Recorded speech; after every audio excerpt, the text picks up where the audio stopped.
জুন্নুন মিসরি পানিতে যায় নামাজ বিছায় দিলেন। আল্লাহ বলি যায় নামাজে বৈশা নদী পার হয়ে গেলেন। এরপরে তিনি বিচ্ছুর পিছনে পিছনে যাইতেছেন। বিচ্ছুটা কোন দিকে যায় দেখতে একটু মন চায়। যাইতেছেন হঠাৎ করে তিনি তাকায় দেখেন হাওরের মাঝখানে একটা গাছ, গাছের দিকে বিচ্ছুটা রওনা দিছে। তিনিও তো পিছনে পিছনে দ্রুত বেগে বিচ্ছুটা দৌড়াইতেছে, তিনিও পিছনে পিছনে। হঠাৎ করে নজর পড়লো গাছের নিচে একটা যুবক মনের আনন্দে ঘুমাইতেছে। এ যুবক, তোমাকে বলতেছি যুবক, এ যুবক দিলটা নরম করে কথাগুলি শোনো। তোমার মতো কত যুবক যৌবনে কবরে চলে গেছে, একটু চিন্তা করে দেখো। ডান দিকে তাকাইলে দেখবা তোমার খেলার সাথী কবরে শুয়ে রয়েছে, বাম দিকে তাকাইলে দেখবা তোমার লেখাপড়ার সাথী কবরে শুয়ে রয়েছে। তুমি মনে করতেছো আমি নামাজ ধরব, আল্লাহকে মানব, আল্লাহর বিধান মতো চলবো আর একটু সময় পরে। কিন্তু বহু যুবকের আর এই সময় হায়াতে মিলে না। আসেনি না নাই করে কর, ঘুমাইছে তো জীবনের শেষ ঘুম। বাপ মার কাছ থেকে বিদায় নিয়েছে তো জীবনের শেষ বিদায় হয়ে গেছে, আর বাপ মার কাছে ফিরে নাই। কত বাবা সন্তানের কাছ থেকে বিদায় নিয়ে বের হয়েছে, আর সন্তানের কাছে ফিরে আসে নাই। এই যুবক মনের আনন্দে গাছের নিচে ঘুমাইতেছে, আর যুবকের মাথার পাশে একটা বিষাক্ত সাপ ফনা ধরে আছে, যে কোনো মুহূর্তে যুবককে দংশন করবে। ওই অবস্থায় বিচ্ছুটা যাইয়া দেরি করলো না, লাফ দিয়া বিচ্ছুটা সাপের মাথায় বসলো। বৈশাখ এমন ভাবে সাপরে কামড় দিল, মুহূর্তের ভিতরে সাপটা বিচ্ছুর কামড়ে মারা গেল। এইবার আল্লাহর ওলি জুন্নুন মিসরি যুবককে ঘুম থেকে ডাকাইলেন, রে যুবক, এত উঠো, মাথার পাশে কি ঘটে গেল দেখো। যুবক মাথার পাশে দৃশ্য দেখে অবাক। আল্লাহর ওলি বলেন, জীবনে কি নেক আমল করেছো একটু কও, জীবনে কি নেক আমল করেছো একটু বলো, যে নেক আমলের কারণে আল্লাহ তোমার নাম যৌবনী অলির খাতায় আল্লাহ উঠায় দিছে। এজন্য আল্লাহর যত অলি হয়েছেন সবাই অলি হয়েছেন যৌবন কালে।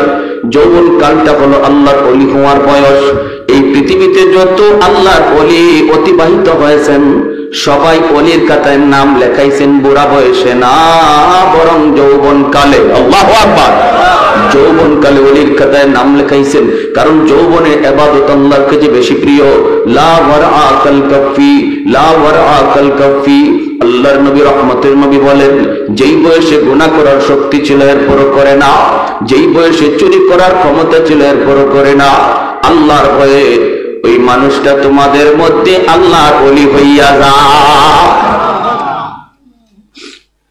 এ যুবক, এমন কি নেক আমল করেছো একটু বলো। যুবক তখন বলতেছে, আল্লাহর ওলি গো, আমার তো এত কিছু নেক আমল মনে পড়ে না, তবে যদ্দূর মনে পড়ে আমি একজন রাখাল, মানুষের গরু রাখালি করি, উট রাখালি করি, বেড়া দম্বা রাখালি করি।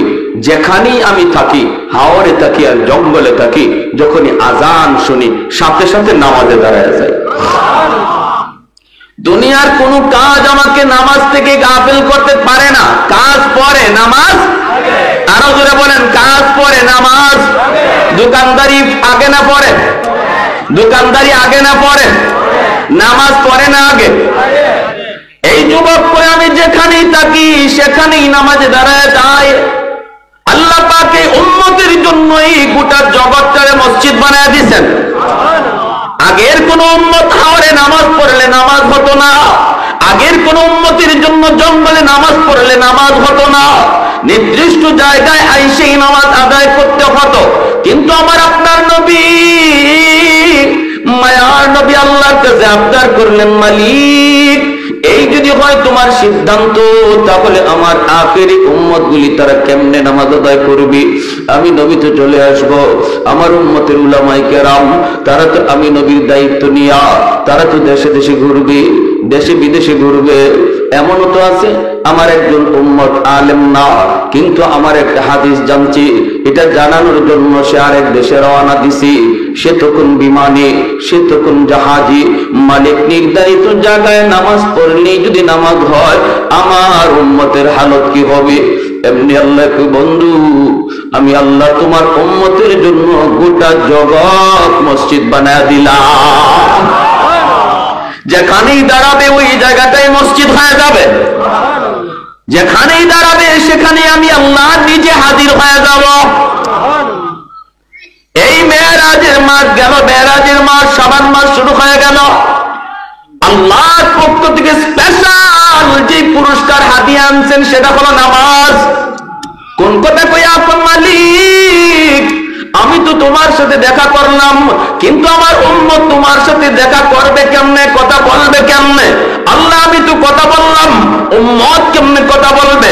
আল্লাহ কয়, বন্ধু আমি আল্লাহর কাছে আইসো উম্মতের কথা ভুললা না, জানি তুমি উম্মতের কথা আমার কাছে কইবা, এজন্য আমি আল্লাহ একটা ব্যবস্থা করে দিছি, নামাজ। আসসালাতু মিরাজুল মুমিনিন। তোমার উম্মত যখন নামাজে দাঁড়াবে তখনই আমি আল্লাহর সাথে তার কথা হবে। যখনই এজন্য নামাজে দাঁড়ায় আমরা বলি আলহামদুলিল্লাহ, সমস্ত প্রশংসা আল্লাহর। আল্লাহ তখন নিজের পরিচয় দেন না, পরিচয় না দিয়ে আল্লাহ বলে, কার প্রশংসা তুমি করতেছ? কয় লিল্লাহ। আল্লাহ তখন নামাজের প্রশ্ন করে, মানিল্লাহ, কে তোমার আল্লাহ? কয় রব্বুল আলামিন। আল্লাহ তখন কয়, মানে রব্বিল আলামিন, কে তোমার রব? কয় আর রহমান। আল্লাহ বলেন, মানে রহমান, কে তোমার রহমান? নামাজি তখন কয় আর রাহিম, তিনি বলেন রহিম। আল্লাহ আবার কয়, কে তোমার রহিম? মানির রহিম। কয় মালিক ইয়াউমিদ্দিন, যিনি কিয়ামত দিবসের মালিক। এতগুলি প্রশ্ন আল্লাহ নামাজি করলেন, জবাব নামাজি নামাজের মধ্যে দিল, অথচ নামাজি কে প্রশ্ন করে তারে চিনে না, আর আল্লাহ তার পরিচয় তারে দেন না। যখনই কয় মালিক ইয়াউমিদ্দিন, কিয়ামত দিবসের মালিক, তখনই আল্লাহ পাক রব্বুল আলামিন নিজের পরিচয়টা দিয়া দেয়। আল্লাহ কয়, রে বান্দা শুন, এতক্ষণ পর্যন্ত যারে তুমি আল্লাহ কইছো, যারে তুমি রব কইছো, যারে তুমি রহমান কইছো, যারে তুমি রহিম কইছো, যারে তুমি মালিক ইয়াউমিদ্দিন কইছো, আমি সেই আল্লাহ, আমি সেই রব। জোরে বলি সুবহানাল্লাহ। তখন বান্দা আল্লাহর পরিচয় পাইয়ে আল্লাহর কাছে ডাইরেক্ট কয়, ইয়াকা নাবুদু ওয়া ইয়াকা নাস্তাঈন। এতক্ষণ চলছে থার্ড পারসনে, আল্লাহর সাথে কথা হয়েছে থার্ড পারসনে, এখন আইছে আমার ভাইয়েরা সরাসরি, এখন সরাসরি কথা চলছে সেকেন্ড পারসনে। আল্লাহরে কয়, ইয়াকা নাবুদু ওয়া ইয়াকা নাস্তাঈন, আমি তোমার ইবাদত করি, তোমার কাছে সাহায্য চাই, আমি তোমারই ইবাদত করি, তোমার কাছে সাহায্য চাই। আল্লাহ পাক তখন খুশি হয়ে বলে, বান্দা আমি তোমার উপর খুশি, কি চাও বলো? কয় ইহদিনাস সিরাতাল মুস্তাকিম, আল্লাহ তোমার কাছে আমি জান্নাতের রাস্তা চাই। এজন্য ভাইরা বন্ধুরা, যুবক ডাক দিয়া কয়, আল্লাহর ওলি গো, আমি যেখানেই থাকি সেখানেই নামাজে দাঁড়ায় যাই। এ যুবক, যৌবনে আল্লাহর ওলি হওয়ার একটা বিশেষ আমল, নামাজের ভিতরে কোনো কমতি রাখা যাবে না। যৌবনে আল্লাহর ওলি হওয়ার একটা উল্লেখযোগ্য আমল, যৌবনে পাক্কা নামাজি হওয়া। এরপরে যুবক বলতেছে, আমি যখন ঘর থেকে বের হলাম, আল্লাহর কাছে ডাক দিয়ে বলি, মালিক আমি তো বের হইতেছি, তোমার নামে বের হলাম। এজন্য আমরাও যখন কোথাও ঘর থেকে বের হব, দোকানে যাই, হাওড়ে যাই, বাজারে যাই, শহরে যাই, বলবো বিসমিল্লাহ তাওয়াক্কালতু আলাল্লাহ, লা হাওলা ওয়ালা কুওয়াতা ইল্লা বিল্লাহিল আলিয়্যিল আযীম। এই দোয়াটা পড়ে যে মানুষ বের হয়, যে মানুষটা ঘর থেকে বের হয়, সে নিজের আল্লাহর হাওলা করে বের হয়। আল্লাহ বলে, বান্দা তুমি যখন আমার উপরে নিজের হাওলা করো, তখন তোমার নিরাপত্তার জিম্মাদারি আমি আল্লাহর হাতে। গাছের নিচে যখন ঘুমাইতে যাই, তখন কইতেছি, আল্লাহ আমি ক্লান্ত পরিশ্রান্ত, আল্লাহ আমি বড় পরিশ্রান্ত, আমি একটু ঘুমাবো, কিন্তু কোন ভরসায় ঘুমাই?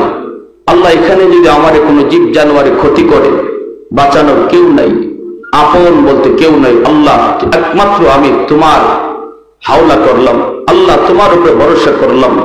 আল্লাহ বলে, ওয়া মান ইয়াতাওয়াক্কাল আলাল্লাহ ফাহুয়া হাসবু। বান্দা আমার উপরে তুমি যেই পরিমাণ ভরসা রাখবা আমি তোমার সাথে ওই পরিমাণ লেনদেন করব। ভরসা আমরা আল্লাহর উপরে করবো 50% না 100%? জোরে বলেন 50 না 100% ভরসা যখন আল্লাহর উপরে করব, আমার আপনার জিম্মাদারিও আল্লাহ 100% নেবেন। আমাদের ইয়াকিনে দুর্বলতা, আমরা আল্লাহর উপরে 100% ইয়াকিন আনতেই পারি না, করতে পারি না। যারা করছে তারা ফল পাইছে। ওই যুবক 100 ভরসা আল্লাহর উপরে করছে, বিধায় যখন সাপ আসছে তার মারতো, আল্লাহ নদীর ওই পার থেকে বিচ্ছুরে পাঠাইছে, যা যেই সাপ আমার ওই যৌবনকালে যে আমার অলির খাতায় নাম লেখাইছে তার ক্ষতি করতে চায়, তুই যে সাপরে মার। আল্লাহর কুদরতে নদীর ওই পার থেকে বিচ্ছু আইসা সাপরে কামড় দিয়া মাইরা যুবকের হেফাজত আল্লাহ করলেন। সুবহানাল্লাহ। এজন্যই ভাইরা মনে রাখবেন, আল্লাহ পাক কয় ওই যুবকগুলি যতদিন জমিনে থাকবে আমি আল্লাহ আযাব গজব থেকে জমিনে হেফাজত করব। এই যুবকের কলিজে আল্লাহর ভয় কেমনে আইছে?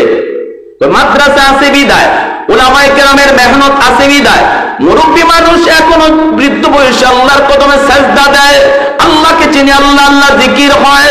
কেন হয়? কারণ সমাজে এখনো আল্লাহ নামের পরিবেশ আছে, ঠিক না? এখনো মাদ্রাসা আছে, উলামায়ে কেরামের হরকত আছে, উলামায়ে কেরামের মেহনত আছে। উলামায়ে কেরামের মেহনত যতদিন থাকবে জমিনের মানুষ ততদিন আল্লাহ আল্লাহ জিকির করবে। মাদ্রাসা যতদিন থাকবে ততদিন আল্লাহ বলার পরিবেশ থাকবে।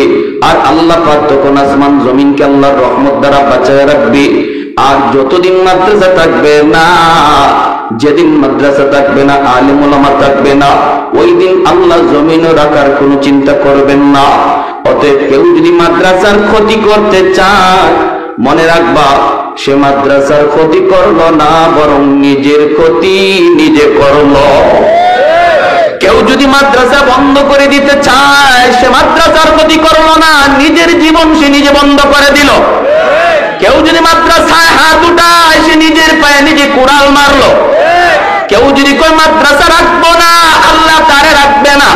কারণ মাদ্রাসা না থাকলে আল্লাহ কোনো কিছু রাখবার সিদ্ধান্ত আল্লাহ নিবে না।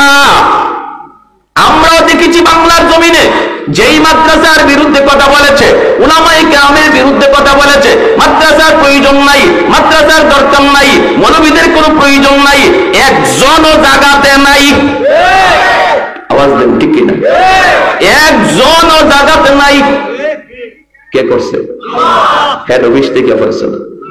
হ্যাঁ, ফ্যান পরবারও আর জায়গা পায় না, হ্যাঁ টাকলা মাথা পরে কিলো ফ্যানেও আমার ভালো হয় না। আর কোন মানুষ দেখে না।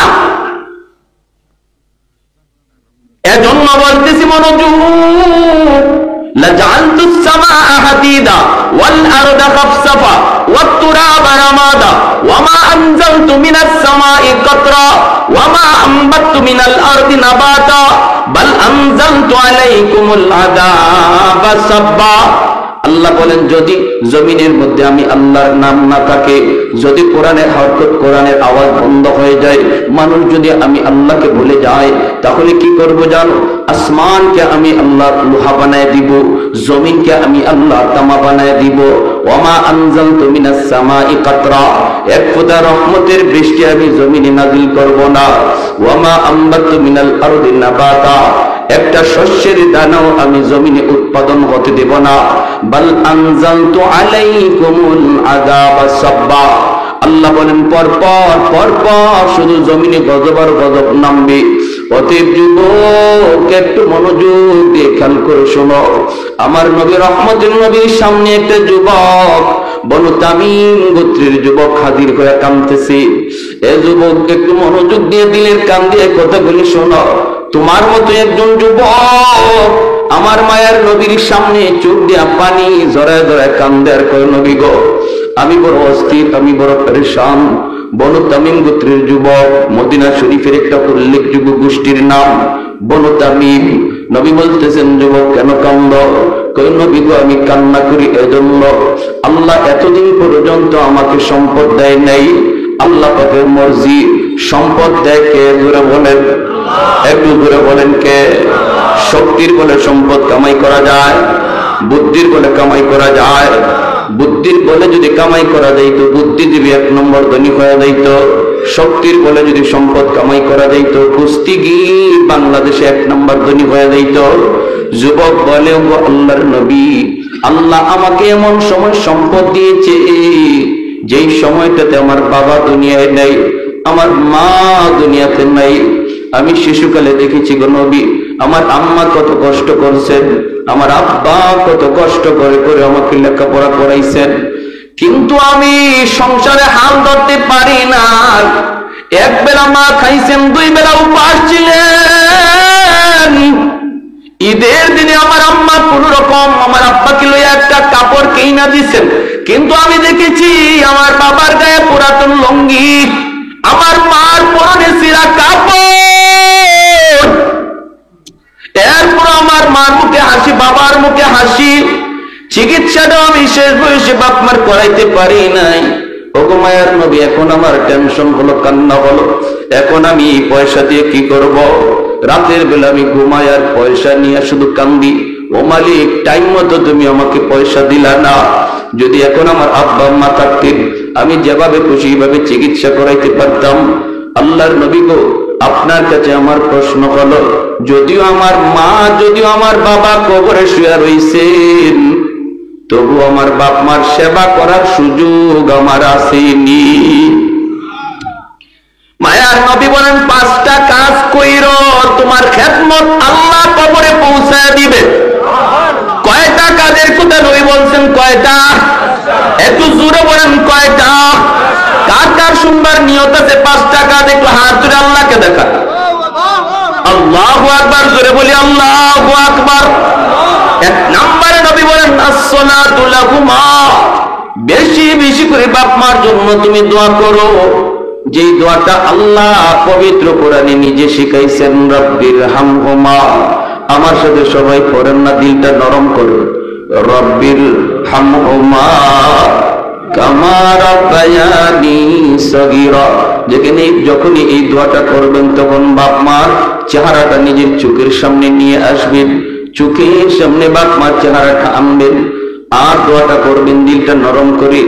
এই দোয়াটা শিখাইছেন কে? একটু জোরে বলেন কে? যদি সন্তানটা মাদ্রাসায় দাও, সন্তানটা যদি দিন শিখাও, তাহলে এই সন্তান এই শিক্ষাগুলি অর্জন করবে। সন্তান জন্ম দেওয়া বাবার জন্য সার্থক, সন্তান জন্ম দেওয়া মার জন্য সার্থক। সন্তান জন্ম দেওয়া টাকা রুজি করে কামাই করার জন্য নয়। সন্তান জন্ম দেওয়ার উদ্দেশ্য হবে সন্তান যেন আমার নাজাতের উসিলা হয়। দোয়াটা শিখাইছেন আল্লাহ, কবুল করবেন কে? যিনি দোয়া কবুল করবে, ইনি যদি দোয়া শিখায় দেয়, তাহলে বোঝা গেল এই দোয়া কবুল হবে 100%। ফ্যাক্টরির মালিক সে চাকরি নিয়োগ দিবে, দরখাস্ত 100টা আসছে, একজনের দরখাস্ত যদি মালিকে নিজেই লেখা দেয়, তাহলে বোঝা গেল আর কারো চাকরি হোক না হোক, ওর চাকরি হবে 100%। ঠিক না? পবিত্র কুরআনুল কারীমের সূরা বনী ইসরাঈল আল্লাহ নিজে দোয়া শিখাইতেছেন, দোয়া করো রব্বির হামহুমা কামা রাব্বায়ানি সগীরা। ও মালিক, শিশুকালে আমার আব্বা আম্মা আমাকে যেইভাবে মায়া করছেন, আমাকে যেইভাবে আদর করেছেন, আল্লাহ তুমি আজকে আমার মা বাবারে এইভাবে আদর করো। আল্লাহ এই কথা বুঝাইতে চাইলেন, বান্দারি শিশুকালে তোমার মা তোমার জন্য কত রাত মাথার পাশে দাঁড়ায় দাঁড়ায় রাত কাটাইছি। বান্দা, এটা তোমার মনে নাই, কিন্তু আমি আল্লাহর মনে আছে। কতদিন তোমার বাবা তোমাকে কোলে নিয়ে রাত 3টা বাজে ডাক্তারের কাছে দৌড় দিছে। বান্দা, এটা তোমার মনে নাই, কিন্তু আমি আল্লাহর সব মনে আছে। সুবহানাল্লাহ। অতএব যখনই বাপ মার জন্য দোয়া করো, শিশুকালের কথাটা আমি আল্লাহর ইয়াদ করায় দিও। আমি আল্লাহ শিশুকালে যেইভাবে তোমার বাপ মা মায়া করছি, আমি আল্লাহ যেন তোমার আব্বা আম্মারে এইভাবে মায়া করি, এরকম আবদার আমি আল্লাহর কাছে কইর। 2 নম্বর আল্লাহর নবী বলেন, ওয়াল ইস্তিগফারু লাহুমা, বেশি বেশি বাপ মার জন্য দান সদকা কইর। মসজিদ মাদ্রাসা দান কইরো, এলাকার মানুষের মাঝে দান কইরো, বেশি বেশি দান কইরো। দান করা মাত্রই তোমার মা তোমার বাবার কবরে আল্লাহর নগদ খেদমত পৌঁছায় দিবে। 3 নম্বরে নবী বলেন ইনফাযু আহদিহিমা মিন বাদিহিমা, বাপ মা যদি কোনো পাওনা থাকে, মানুষ তোমার বাপ মার কাছে কোনো কিছু পায়, এই পাওনাটা তুমি সন্তান পরিশোধ কইরো। যদি পাওনা পরিশোধ করো, সাথে সাথে কবরে আল্লাহ খেদমত পৌঁছায় দিবে।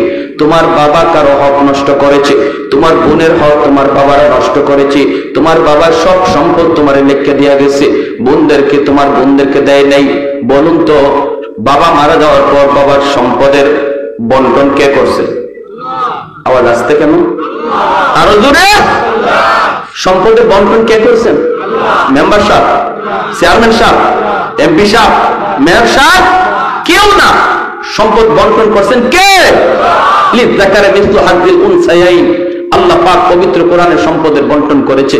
যে বাবা মৃত্যুর আগে মেয়েদেরকে ঠগাইয়া ছেলেদের নামে সম্পদ লিখে দেয়া গেছে, এই বাবা যত বড় হাজি হোক, যত বড় গাজী হোক, যত বড় ফাকরিওয়ালা হোক, যত বড় মসজিদের সামনে কাতারে মুসল্লি হোক, সে কবরে যাওয়া মাত্রই তার নামাজ, তার রোজা, তার যাকাত কোনো কিছু আগুন নিভাতে পারবে না, আগুন শুধু জ্বলবেই। এজন্য নবী বলছেন, তুমি যদি বাপ মার সেবা করতে চাও, তাহলে দেখো বাবা কারো হক নষ্ট করছে কিনা, এই হকটা তাড়াতাড়ি ফিরিয়ে দাও, তাহলে আল্লাহ কবরে আগুন নিভাইয়া দিবে। এছাড়া কোনো পথ নাই। যদি তুমি বুঝো তোমার বাবা তার বোনদের হক নষ্ট করেছে, তোমার দাদা মারার পর তোমার আব্বা তোমার ফুফুদের সম্পদ দেয় নাই, বাবা মারা যাওয়ার পর তুমি ফুফুদেরকে ডাকো, ডেকে ফুফাতো ভাই বোনরে ডাকো, চাচারে ডাকো, চাচাতো ভাই বোনরে ডাকো, ডেকে সম্পদ বুঝাইয়া দাও, তাহলে কবরে আগুন নিভবে। আল্লাহ নবী বলেন, এই কাজ না কইরা কোন সন্তান যদি বাবার নামে 40টা না 100টা গরু জবাই কইরাও জিয়াফত করে, বাবার কবরের আগুন 1 জাররা পরিমাণও কমবে না, 1 জাররাও কমবে না। এজন্য আল্লাহ নবী বলেছেন 3 নম্বরে তোমার বাবার দেখো কোনো মানুষের পাওনা আছে কিনা, এই পাওনাটা পরিশোধ করো। 4 নম্বরে নবী বলেন সিলাতুর রাহমিল্লাতি লা তুসালু ইল্লা বিহিমা, তোমার বাবার যারা রক্তের মানুষ, মার যারা রক্তের মানুষ, ওদের খোঁজ খবর রাখো। বাবার রক্তের মানুষ হলো চাচা, বাবার রক্তের মানুষ হলো ফুফু, চাচার খবর নাও, ফুফুর খবর নাও। বাবা কবরে শুয়ে আছে, যখনই ফোনটা দিয়া কইবা চাচা কেমন আছেন, ও ফুফু তুমি কেমন আছো, চাচা তো ভাই তুমি ফোন দিয়া খবর নিবা, বাইরে তুই কেমন আছো। বাবার রক্তের মানুষের খোঁজ নিলা, মায়ার নবী বলেন যেন তুমি ফোনটা বাবার কবরেই লাগাইছো। একজনের সহযোগিতা করলা, সাথে সাথে কবরে আল্লাহ তাদের খবর পৌঁছায় দিবে। মা দুনিয়ায় নাই, কিন্তু মার রক্তের মানুষ আছে, মামা আছে, খালা আছে, নানা আছে, নানি আছে, ওরা আজকে অসহায়। আল্লাহ তোমাকে সচ্ছলতা দান করেছে, ওদের খোঁজ খবর নেও। যখনই তুমি ওদের পাশে যায় তুমি দাঁড়াইবা সুখে দুঃখে, যখনই তুমি তাদের পাশে যায় দাঁড়াইবা। আল্লাহর নবী বলেছেন, যেই নবী জীবনে কোনোদিন মিথ্যা বলেন না, এই নবী বলেন সাথে সাথে মার কবরে আল্লাহ তোমার খেদমত পৌঁছায় দিবে। 5 নম্বরে নবী বলেন শেষ, ইকরামু সাদিকিহিমা মিন বাদিহিমা, মায়ার নবী দয়ার নবী বলেন বাবার বন্ধু বান্ধব যারা, তাদেরকে দেখলে বাবার মতো শ্রদ্ধা কইরো, বাবার বয়সের মানুষ দেখলে বাবার মতো শ্রদ্ধা কইরো। আজকে তোমার বাবা নাই, কিন্তু বাবা যাদের সাথে চলতো এদেরকে দেখলে সালাম দিবা আগে, তারপরে ভালো মন্দ জিগাইবা, পারলে একটু ঘরে ঢুকাইবা, 1 কাপ চা খাওয়াইবা, একটা পান খাওয়াইবা, ঈদের সময় একটা লুঙ্গি দিবা, একটা গেঞ্জি দিবা। মায়ার নবী কয় বাবা কবরে, কিন্তু বাবার বন্ধুরে তুমি আদর করছো, শ্রদ্ধা করছো। আল্লাহ পাক বলে তোমার এই কাপড় তুমি পরাইছো দুনিয়ার কাপড়, আর তোমার বাবারে আল্লাহ পরাইবো জান্নাতি কাপড়। মা দুনিয়ায় নাই, কিন্তু মার বান্ধবী আছে। মা যাদের সাথে চলতো ওদেরকে দেখলে পরে মায়ের মতো শ্রদ্ধা কইর। চাচি কেমন আছেন, একটু ঘরে বইসা যান।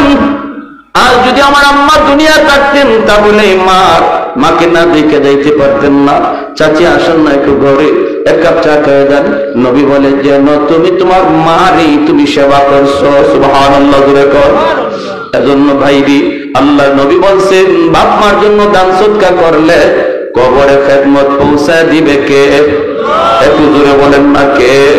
আর একটু জোরে বলেন না কে? এতটুকু হাদিসের উপরে আমল করব কেডা? কোন সন্তান? যেই সন্তানে হাদিস পড়ছে, যেই সন্তানে মাদ্রাসায় গেছে, যেই সন্তানটার হাত ধরে বাবা মাদ্রাসায় ভর্তি করছে, এই সন্তানই তো হাদিস মতো বাপ মার জন্য আমল করবে, ঠিক না? আরো জোরে কোন ঠিক না? তাহলে সন্তান মাদ্রাসায় দেওয়ার দরকার আছে নি না নাই? হ্যাঁ, যদি আপনার সন্তান আপনার জানাজা দেয়, আপনার সন্তান যদি আপনার ঘোষণ দেয়, আপনার সন্তান যদি আপনার কবরের পাশ দিয়ে যায়, সন্তান যদি দিন না শিখান, সন্তান কবরের পাশ দিয়ে যাব গান গায়ে গেয়া, বন্ধুদের নিয়ে কত সন্তান গান গায়ে বাবার কবরের পাশ দিয়ে চলে যায়, দিলটা কাঁপে না। আর সন্তানটা যদি কোরআন শিখান, বাবার কবরটা দেখা মাত্রই চোখ দিয়ে পানি আসবে, ইয়াসিন পড়তে পড়তে কবরের সামনে হাজির হবে, আল্লাহ সাথে সাথে কবরের আযাব মাফ করে দেবে। সার্থক ওই বাবা ওই মা, সার্থক যার সন্তান কোরআনে হাফেজ, যার সন্তান আলেমে দ্বীন।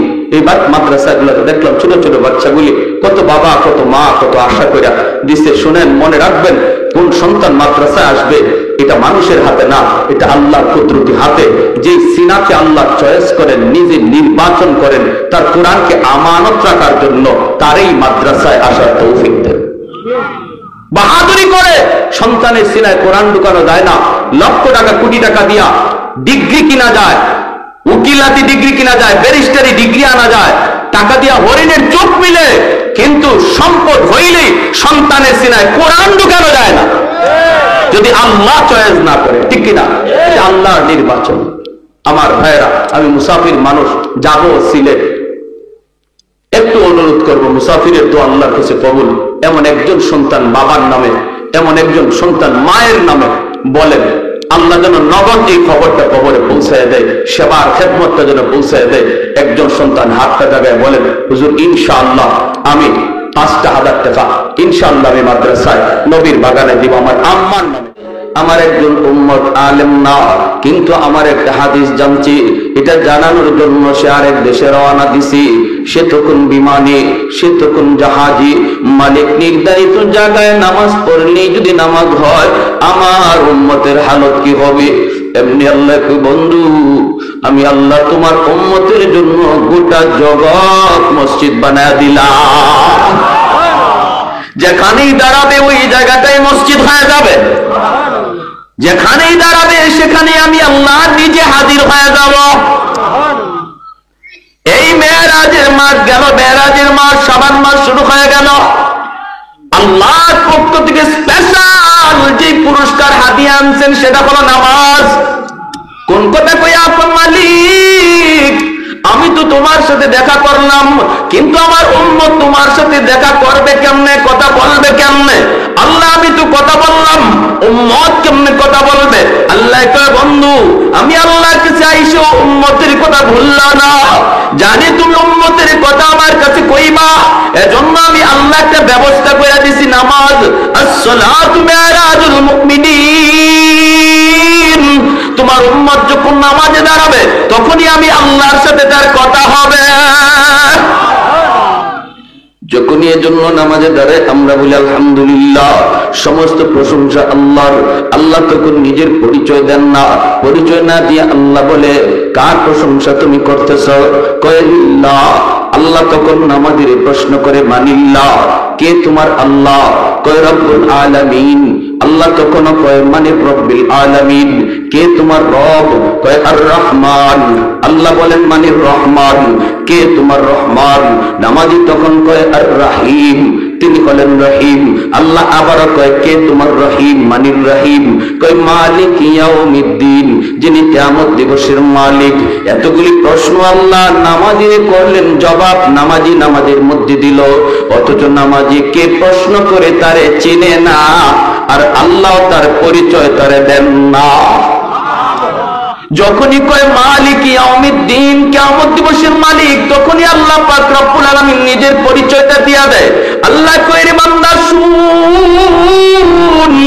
এতক্ষণ পর্যন্ত যারে তুমি আল্লাহ কইছো, যারে তুমি রব কইছো, যারে তুমি রহমান কইছো, যারে তুমি রহিম কইছো, যারে তুমি মালিক ইয়াউমিদ্দিন কইছো, আমি সেই আল্লাহ, আমি সেই রব। জোরে বলি সুবহানাল্লাহ। তখন বান্দা আল্লাহর পরিচয় পাইয়ে আল্লাহর কাছে ডাইরেক্ট কয় ইয়্যাকা না'বুদু ওয়া ইয়্যাকা নাস্তাঈন। এতক্ষণ চলছে থার্ড পারসনে, আল্লাহর সাথে কথা হয়েছে থার্ড পারসনে, এখন আইছে আমার ভাইয়েরা সরাসরি, এখন সরাসরি কথা চলছে সেকেন্ড পারসনে। আল্লাহর কয় ইয়্যাকা না'বুদু ওয়া ইয়্যাকা নাস্তাঈন, আমি তোমার ইবাদত করি, তোমার কাছে সাহায্য চাই, আমি তোমারই ইবাদত করি, তোমারই কাছে সাহায্য চাই। আল্লাহ পাক তখন খুশি হয়ে বলে বান্দা আমি তোমার উপর খুশি, কি চাও বলো? কয় ইহদিনাস সিরাতাল মুস্তাকিম, আল্লাহ তোমার কাছে আমি জান্নাতের রাস্তা চাই। এজন্য ভাইরা বন্ধুরা যুবক ডাক দিয়া কয় আল্লাহর ওলি গো, আমি যেখানেই থাকি সেখানেই নামাজে দাঁড়ায় যাই। এ যুবক, যৌবনে আল্লাহর ওলি হওয়ার একটা বিশেষ আমল, নামাজের ভিতরে কোনো কমতি রাখা যাবে না। যৌবনে আল্লাহর ওলি হওয়ার একটা উল্লেখযোগ্য আমল যৌবনে পাক্কা নামাজি হওয়া। এরপরে যুবক বলতেছে আমি যখন ঘর থেকে বের হলাম আল্লাহর কাছে ডাক দিয়ে বলি মালিক আমি তো বের হইতেছি, তোমার নামে বের হলাম। এজন্য আমরাও যখন কোথাও ঘর থেকে বের হব, দোকানে যাই, হাওরে যাই, বাজারে যাই, শহরে যাই, বলবো বিসমিল্লাহ তাওয়াক্কালতু আলাল্লাহ লা হাওলা ওয়ালা কুওয়াতা ইল্লা বিল্লাহিল আলিয়্যিল আযীম। এই দোয়াটা পড়ে যে মানুষ বের হয়, যে মানুষটা ঘর থেকে বের হয়, সে নিজের আল্লাহর হাওলা করে বের হয়। আল্লাহ বলে বান্দা তুমি যখন আমার উপরে নিজের হাওলা করো তখন তোমার নিরাপত্তার জিম্মাদারি আমি আল্লাহর হাতে। গাছের নিচে যখন ঘুমাইতে যাই তখন কইতেছি আল্লাহ আমি ক্লান্ত পরিশ্রান্ত, আল্লাহ আমি বড় পরিশ্রান্ত, আমি একটু ঘুমাবো, কিন্তু কোন ভরসায় ঘুমাই? আল্লাহ এখানে যদি আমার কোনো জীব জানোয়ারে ক্ষতি করে বাঁচানোর কেউ নাই, আপন বলতে কেউ নাই। আল্লাহ একমাত্র আমি তোমার হাওলা করলাম, আল্লাহ তোমার উপরে ভরসা করলাম। আল্লাহ বলে ওয়ামান ইয়াতাওয়াক্কাল আলাল্লাহ ফাহুয়া হাসবু, বান্দা আমার উপরে তুমি যেই পরিমাণ ভরসা রাখবা আমি তোমার সাথে ওই পরিমাণ লেনদেন করব। ভরসা আমরা আল্লাহর উপরে করব 50% না 100%? জোরে বলেন 50 না 100% ভরসা যখন আল্লাহর উপরে করব আমার আপনার জিম্মাদারিও আল্লাহ 100% নেবেন। আমাদের ইয়াকিনে দুর্বলতা, আমরা আল্লাহর উপরে 100% ইয়াকিন আনতেই পারি না, করতে পারি না। যারা করছে তারা ফল পাইছে। ওই যুবক 100 ভরসা আল্লাহর উপরে করছে, বিধায় যখন সাপ আসছে তার মারতো, আল্লাহ নদীর ওই পার থেকে বিচ্ছুরে পাঠাইছে, যা যেই সাপ আমার ওই যৌবন কালে যে আমার অলির খাতায় নাম লেখাইছে তার ক্ষতি করতে চায়, তুই যে সাপরে মার। আল্লাহর কুদরতে নদীর ওই পার থেকে বিচ্ছু আইসা সাপরে কামড় দিয়া মাইরা যুবকের হেফাজত আল্লাহ করলেন। সুবহানাল্লাহ। এজন্যই ভাইরা মনে রাখবেন আল্লাহ পাক কয় ওই যুবকগুলি যতদিন জমিনে থাকবে আমি আল্লাহ আযাব গজব থেকে জমিনে হেফাজত করব। এই যুবকের কলিজে আল্লাহর ভয় কেমনে আইছে? মাদ্রাসা আছে বিদায়, উলামায়ে কেরামের মেহনত আছে বিদায়, মুরব্বী মানুষ এখনো বৃদ্ধ বয়সে আল্লাহর কদমে সাজদা দেয়, আল্লাহকে চিনি, আল্লাহ আল্লাহ জিকির হয়।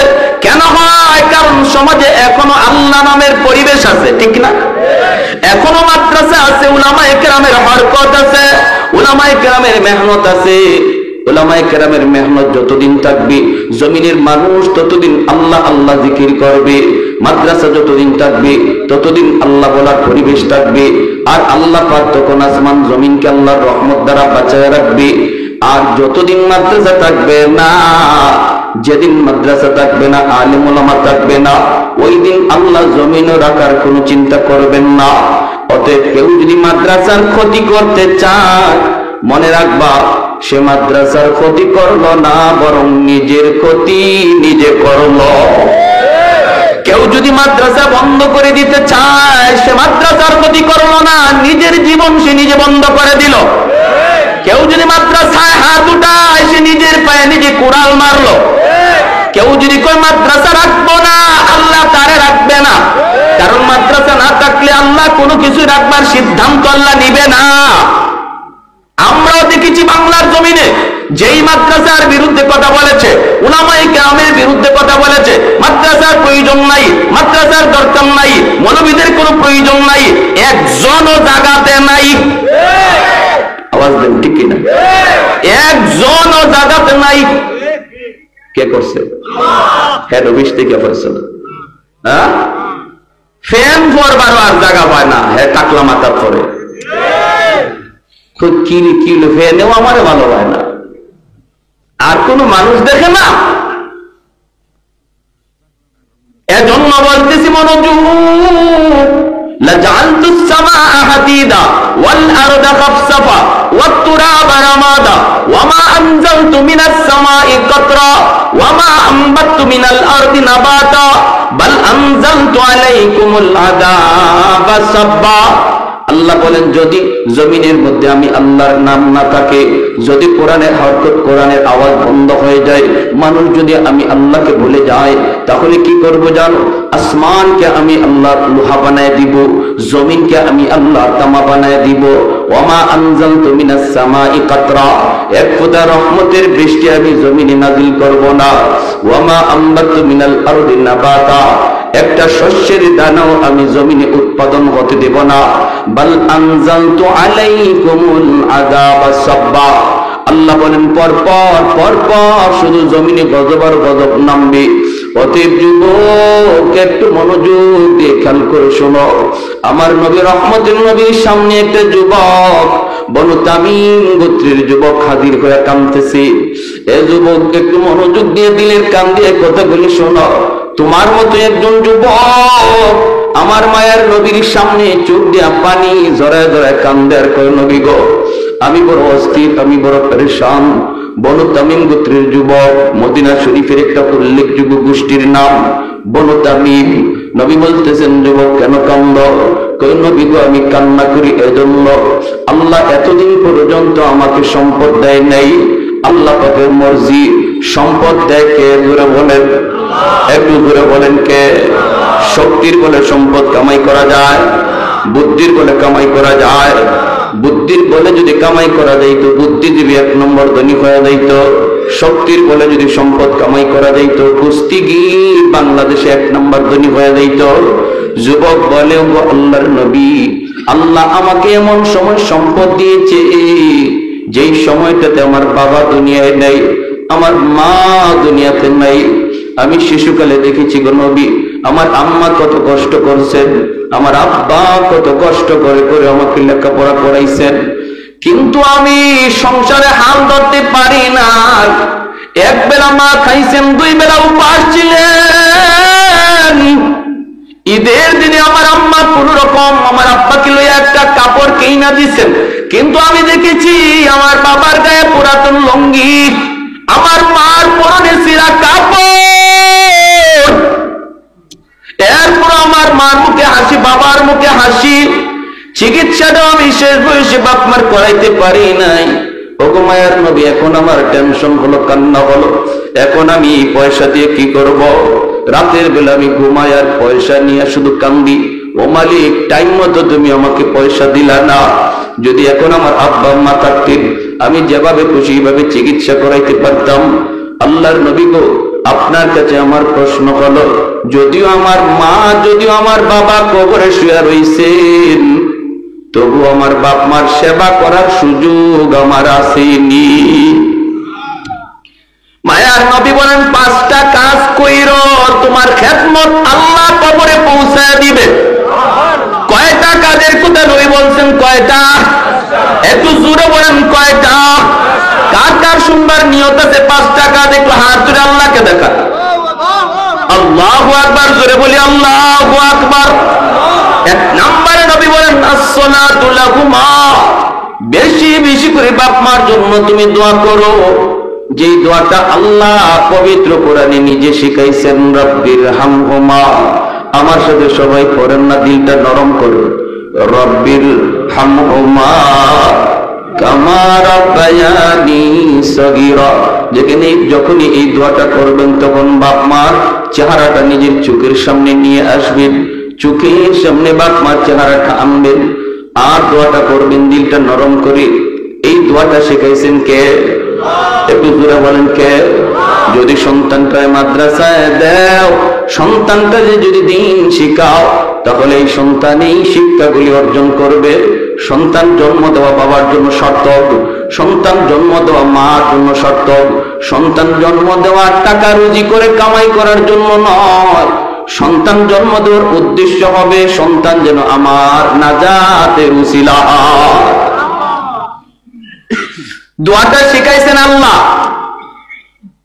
কবুল করবেন কে?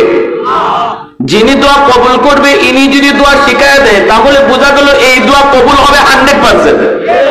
ফ্যাক্টরির মালিক সে চাকরি নিয়োগ দিবে, দরখাস্ত 100টা আসছে, একজনের দরখাস্ত যদি মালিকে নিজেই লেখা দেয়, তাহলে বোঝা গেল আর কারো চাকরি হোক না হোক, ওর চাকরি হবে 100%। ঠিক না? পবিত্র কুরআনুল কারীমের সূরা বনী ইসরাঈল আল্লাহ নিজে দোয়া শিখাইতেছেন, দোয়া করো রাব্বির হামহুমা কামা রাব্বায়ানি সগীরা। ও মালিক, শিশুকালে আমার আব্বা আম্মা আমাকে যেইভাবে মায়া করছেন, আমাকে যেইভাবে আদর করেছেন, আল্লাহ তুমি আজকে আমার মা বাবারে এইভাবে আদর করো। আল্লাহ এই কথা বুঝাইতে চাইলেন, বান্দারি শিশুকালে তোমার মা তোমার জন্য কত রাত মাথার পাশে দাঁড়ায় দাঁড়ায় রাত কাটাইছি। বান্দা, এটা তোমার মনে নাই, কিন্তু আমি আল্লাহর মনে আছে। কতদিন তোমার বাবা তোমাকে কোলে নিয়ে রাত 3টা বাজে ডাক্তারের কাছে দৌড় দিছে। বান্দা, এটা তোমার মনে নাই, কিন্তু আমি আল্লাহর সব মনে আছে। সুবহানাল্লাহ। অতএব যখনই বাপ মার জন্য দোয়া করো, শিশুকালের কথাটা আমি আল্লাহর ইয়াদ করায় দিও। আমি আল্লাহ শিশুকালে যেইভাবে তোমার বাপ মা মায়া করছি, আমি আল্লাহ যেন তোমার আব্বা আম্মারে এইভাবে মায়া করি, এরকম আবদার আমি আল্লাহর কাছে কইর। 2 নম্বর আল্লাহর নবী বলেন, ওয়াল ইস্তিগফারু লাহুমা, বেশি বেশি বাপ মার জন্য দান সদকা কইর, মসজিদ মাদ্রাসা দান কইর, এলাকার মানুষের মাঝে দান কইর, বেশি বেশি দান কইর। দান করা মাত্রই তোমার মা তোমার বাবার কবরে আল্লাহর নগদ খেদমত পৌঁছায় দিবে। 3 নম্বরে নবী বলেন, ইনফাযু আহদিহিমা মিন বাদিহিমা, বাপ মার যদি কোনো পাওনা থাকে, মানুষ তোমার বাপ মার কাছে কোনো কিছু পায়, এই পাওনাটা তুমি সন্তান পরিশোধ কইরো। যদি পাওনা পরিশোধ করো, সাথে সাথে কবরে আল্লাহ খেদমত পৌঁছায় দিবে। তোমার বাবা কারো হক নষ্ট করেছে, তোমার বোনের হক তোমার বাবারা নষ্ট করেছে, তোমার বাবার সব সম্পদ তোমারে লিখে দেয়া গেছে, তোমার বোনদেরকে দেয় নাই।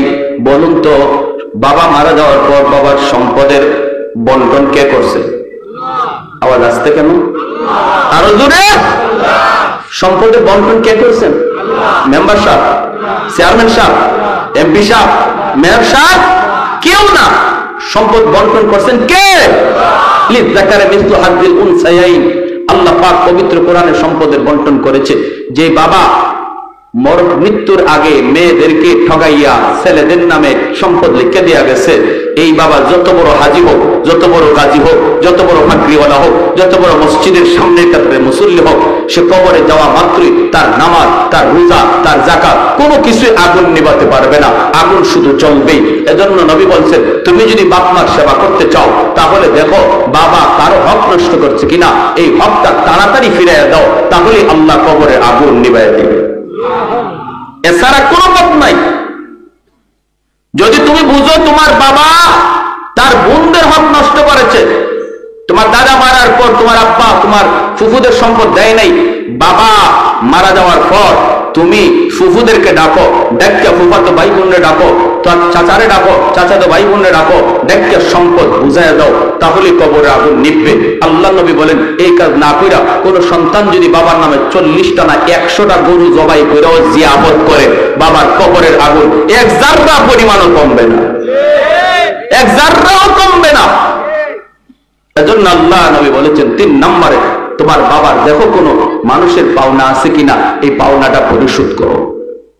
4 নম্বরে নবী বলেন, সিলাতুর রাহমিল্লাতি লা তুসালু ইল্লা বিহিমা, তোমার বাবার যারা রক্তের মানুষ, মার যারা রক্তের মানুষ, ওদের খোঁজ খবর রাখো। বাবার রক্তের মানুষ হলো চাচা, বাবার রক্তের মানুষ হলো ফুফু। চাচার খবর নাও, ফুফুর খবর নাও। বাবা কবরে শুয়ে আছে, যখনই ফোনটা দিয়া কইবা চাচা কেমন আছেন, ও ফুফু তুমি কেমন আছো, চাচা তো ভাই তুমি ফোন দিয়া খবর নিবা বাইরে তুই কেমন আছো। বাবার রক্তের মানুষের খোঁজ নিলা, মায়ার নবী বলেন যেন তুমি ফোনটা বাবার কবরেই লাগাইছো। একজনের সহযোগিতা করলা, সাথে সাথে কবরে আল্লাহ তাদের খবর পৌঁছায় দিবে। মা দুনিয়ায় নাই, কিন্তু মার রক্তের মানুষ আছে, মামা আছে, খালা আছে, নানা আছে, নানি আছে। ওরা আজকে অসহায়, আল্লাহ তোমাকে সচ্ছলতা দান করেছে, ওদের খোঁজ খবর নেও। যখনই তুমি ওদের পাশে যায় তুমি দাঁড়াইবা সুখে দুঃখে, যখনই তুমি তাদের পাশে যায় দাঁড়াইবা। আল্লাহ নবী বলেছেন, যেই নবী জীবনে কোনোদিন মিথ্যা বলেন না, এই নবী বলেন সাথে সাথে মার কবরে আল্লাহ তোমার খেদমত পৌঁছায় দিবে। 5 নম্বরে নবী বলেন শেষ, ইকরামু সাদিকিহিমা মিন বাদিহিমা। মায়ার নবী দয়ার নবী বলেন বাবার বন্ধু বান্ধব যারা, তাদেরকে দেখলে বাবার মতো শ্রদ্ধা কইরো। বাবার বয়সের মানুষ দেখলে বাবার মতো শ্রদ্ধা কইরো। আজকে তোমার বাবা নাই, কিন্তু বাবা যাদের সাথে চলতো এদেরকে দেখলে সালাম দিবা আগে, তারপরে ভালো মন্দ জিগাইবা, পারলে একটু ঘরে ঢুকাইবা, 1 কাপ চা খাওয়াইবা, একটা পান খাওয়াইবা, ঈদের সময় একটা লুঙ্গি দিবা, একটা গেঞ্জি দিবা। মায়ার নবী কয় বাবা কবরে, কিন্তু বাবার বন্ধুরে তুমি আদর করছো, শ্রদ্ধা করছো। আল্লাহ পাক বলে তোমার এই কাপড় তুমি পরাইছো দুনিয়ার কাপড়, আর তোমার বাবারে আল্লাহ পরাইবো জান্নাতি কাপড়। মা দুনিয়ায় নাই, কিন্তু মার বান্ধবী আছে। মা যাদের সাথে চলতো ওদেরকে দেখলে পরে মায়ের মতো শ্রদ্ধা কইর। চাচি কেমন আছেন, একটু ঘরে বইসা যান। আর যদি আমার আম্মা দুনিয়া থাকতেন তাহলে মাকে না দেখে যাইতে পারতেন না। চাচি আসেন না একটু ঘরে, 1 কাপ চা খেয়ে যান। নবী বলে যেন তুমি তোমার মারই তুমি সেবা করছো। সুবহানাল্লাহ জোরে কর। এজন্য ভাইরি আল্লাহ নবী বলছেন বাপ মার জন্য দান সদকা করলে কবরে খেদমত পৌঁছায় দিবে কে? একটু জোরে বলেন না কে? আর একটু জোরে বলেন না কে? এতটুকু হাদিসের উপরে আমল করব কেডা? কোন সন্তান? যেই সন্তানে হাদিস পড়ছে, যেই সন্তানে মাদ্রাসায় গেছে, যেই সন্তানটার হাত ধরে বাবা মাদ্রাসায় ভর্তি করছে, এই সন্তানই তো হাদিস মতো বাপ মার জন্য আমল করবে, ঠিক না? আরো জোরে কোন ঠিক না? তাহলে সন্তান মাদ্রাসায় দেওয়ার দরকার আছে নি না নাই? হ্যাঁ, যদি আপনার সন্তান আপনার জানাজা দেয়, আপনার সন্তান যদি আপনার ঘোষণ দেয়, আপনার সন্তান যদি আপনার কবরের পাশ দিয়ে যায়, সন্তানরা যদি দিন না শিখান, সন্তান কবরের পাশ দিয়ে যাবো গান গায়ে গেয়া, বন্ধুদের নিয়ে কত সন্তান গান গায়ে বাবার কবরের পাশ দিয়ে চলে যায়, দিলটা কাঁপে না। আর সন্তানটা যদি কোরআন শিখান, বাবার কবরটা দেখা মাত্রই চোখ দিয়ে পানি আসবে, ইয়াসিন পড়তে পড়তে কবরের সামনে হাজির হবে, আল্লাহ সাথে সাথে কবরের আযাব মাফ করে দেবে। সার্থক ওই বাবা ওই মা, সার্থক যার সন্তান কোরআনে হাফেজ, যার সন্তান আলেমে দ্বীন। এই মাদ্রাসাগুলোতে দেখলাম ছোট ছোট বাচ্চাগুলি, কত বাবা কত মা কত আশা করে দিচ্ছে। শুনেন, মনে রাখবেন, কোন সন্তান মাদ্রাসায় আসবে এটা মানুষের হাতে না, এটা আল্লাহর কুদরতি হাতে। যে সিনাকে আল্লাহ চয়েস করেন, নিজে নির্বাচন করেন তার কোরআনকে আমানত রাখার জন্য, তারই মাদ্রাসায় আসার তৌফিক দেন। বাহাদুরি করে সন্তানের সিনায় কোরআন ঢুকানো যায় না। লক্ষ টাকা কোটি টাকা দিয়া ডিগ্রি কিনা যায়, উকিলাতি ডিগ্রি কিনা যায়, ব্যারিস্টারি ডিগ্রি আনা যায়, টাকা দিয়া হরিণের চোখ মিলে, কিন্তু সম্পদ হইলেই সন্তানের সিনায় কোরআন ঢুকানো যায় না, যদি আল্লাহ চয়েস না করে, ঠিক কিনা? এটা আল্লাহর নির্বাচন।